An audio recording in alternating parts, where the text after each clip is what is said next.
Mr. Tanner was a cleaner from a town in the Midwest, and of all the cleaning shops around, he'd made his the best.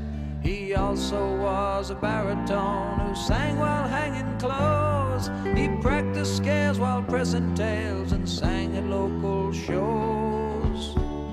His friends and neighbors praised the voice that poured out from his throat. They said that he should use his gift instead of cleaning coats.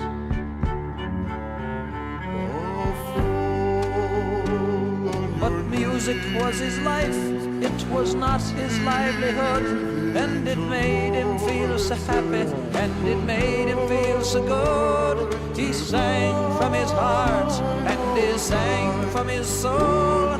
He did not know how well he sang, it just made him whole.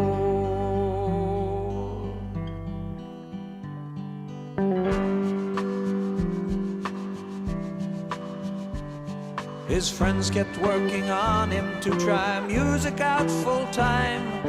A big debut and rave reviews, a great career to climb. Finally they got to him, he would take the fling. A concert agent in New York agreed to have him sing. There were plane tickets, phone calls, money spent to rent the hall. It took most of his savings, but he'd gladly used them all.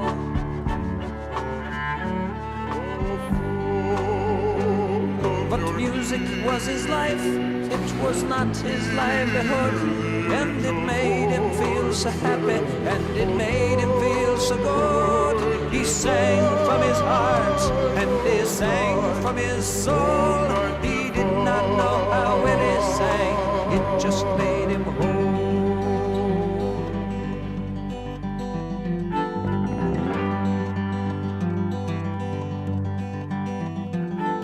The evening came, he took the stage, his face set in a smile.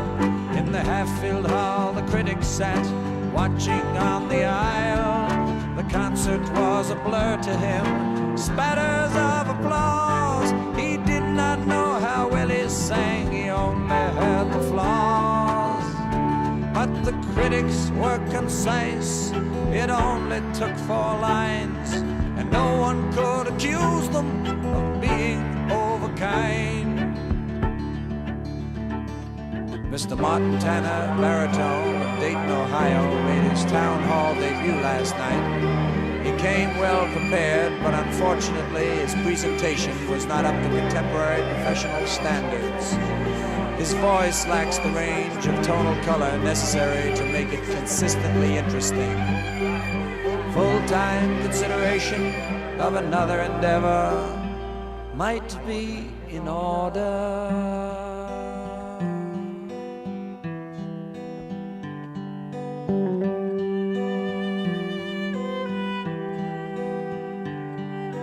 He came home to Dayton and was questioned by his friends, but he smiled and just said nothing, and he never sang again.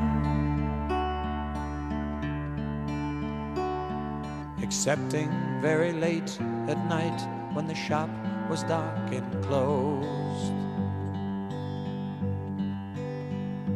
He sang softly to himself as he sorted through the clothes.